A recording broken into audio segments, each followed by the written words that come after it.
Hello and welcome back to Tube Talk! I almost said Go Racing. Happy New Year! Happy New Year! Welcome back to another episode of Tube Talk. First 2018 and I'm excited about the year. With your favourite hosts. Favourite host Sophie Bosma. And interviewee Albert. Yes, yeah. We're going to have a big year. Indeed. Got a lot of good horses.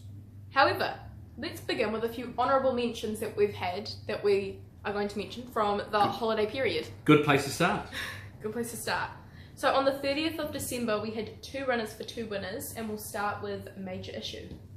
Yes, Andrew Carson said this is the big improver in the stable, and she showed us ability early on, but wasn't really a 2-year-old, so we put her aside. She's come back fresh up. She's won over 1400 metres and she's won easily, and bet the second horse by about a length, about 5 lengths back to the third horse.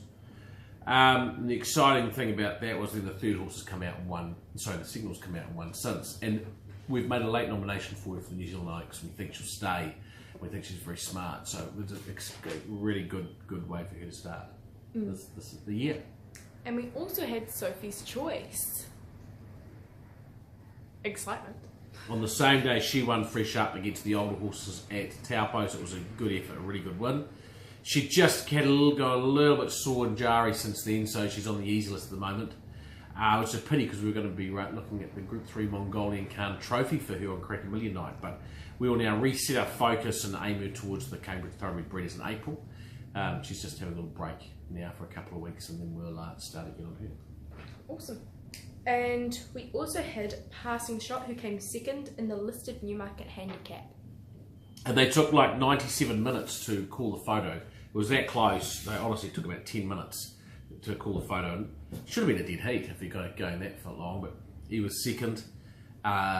Really excited about him in the Telegraph. We'll talk about him a little bit later on. But he's in super form. Mm-hmm. And we also had Mark II, who came 4th in the Royal Stakes, second up. Yeah, and I wanted to mention her. I mean, we've had other horses place and things, and Starry Bills run second, Lucid Box run second. We've had some really good results, but I want to mention her because she ran second on debut. It was only her very second start. She stepped up to a Group 2 race over 2,000 metres, which is exceptionally hard to do.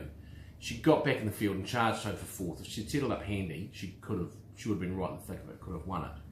And so she's going forward to the New Zealand Oaks Group 1 now, and she looks a very, very exciting stayer. And she could end up in Australia later this season too, which is a possibility. So that's why I thought she was really worth a special mention. Nice one. And now we'll move on to this week's runners, starting off with the exciting announcement that it is Wellington Cup week, and we've got 3 runners in the 3 main races, which is very awesome. exciting. Very exciting. Mm-hmm. And we'll begin with Rude Not 2, who is in the Group 1 at Thorndon Mile. So Rude Not 2 was meant to run in the Rich Hill Mile on New Year's Day, which she won last year, a Group 2 race, but it poured with rain. And you know, we actually lost 9 meetings were transferred or abandoned in the first 13 days of January. So we had a lot of runners not able to run. And she was a scratching. So we've given her a trial last week in between times to keep her up to the mark. And so she goes into the race third up, which is good. Last year she ran the race, but it was kind of at the end of her preparation. So she's going in third up off the back of a second with a big weight last start. I saw her on Monday. She looks in great nick. She's stretching out really well. She's got a big stride in her for a little filly. She's drawn perfectly barrier 4th. Danielle Johnson on board, drops from 59 kilos to 55. It's a very strong field, but at her best, she can win the race. And she's a genuine chance and will be well over the odds. She'll probably be about 20 to 1. And as before mentioned, we've got Passing Shot in the Group 1 Telegraph. Yeah, he's possibly in career best form. Since we gelded him last year, he's come back and just been so consistent. He's drawn out a little bit wide, barrier 12 of 18. Sam Spratt in the saddle. He drops 3 kilos back to 55 kilos for this race. This is probably the best race of the year, I think. It is. The field is outstanding. But he begins well, so the barriers are not, it doesn't worry us as much. He begins well. He goes into the race 4th up, which is ideal for him. He's had a great preparation going in, and he was 50 to 1. I couldn't believe it on the odds, fixed odds. I had a little bit on him, and he can be in the thick of it. Mm-hmm. And next up, we have Thorn Pass in the Wellington Cup. We doth. Thorn Pass, he's in great form.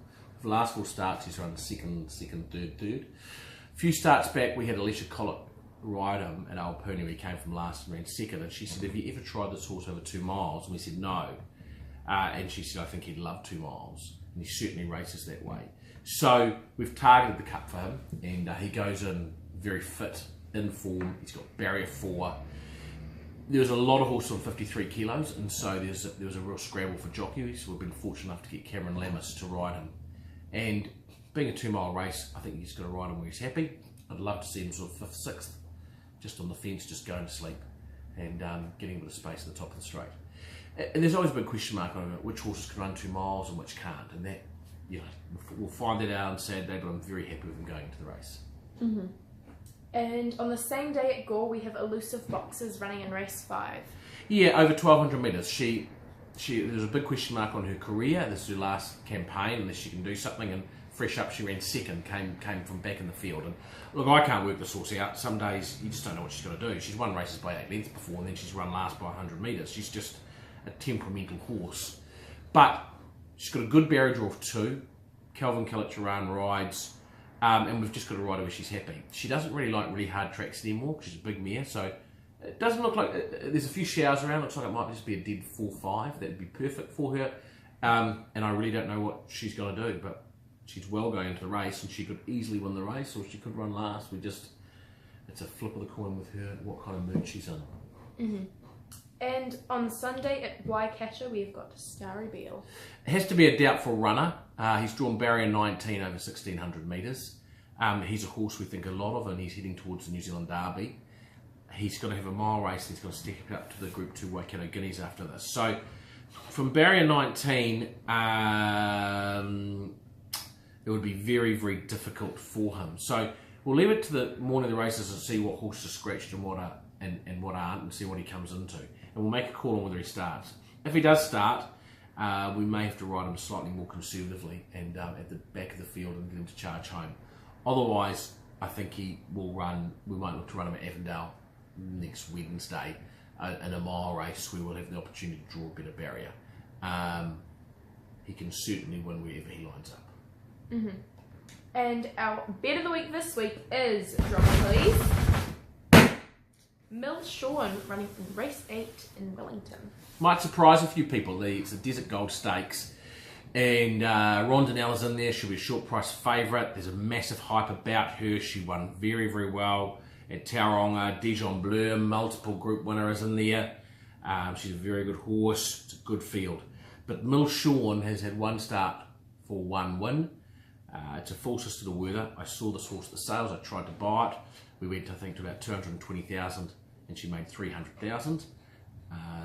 And I thought she was absolutely outstanding. In her only win start to date, she's won very, very well. I think she's exceptionally smart, and it's a big step up for a Group 3. And while I'll have more money to place than I will to win on her, I will certainly be having a reasonable bet. I think she'll be $12 and $4, something like that.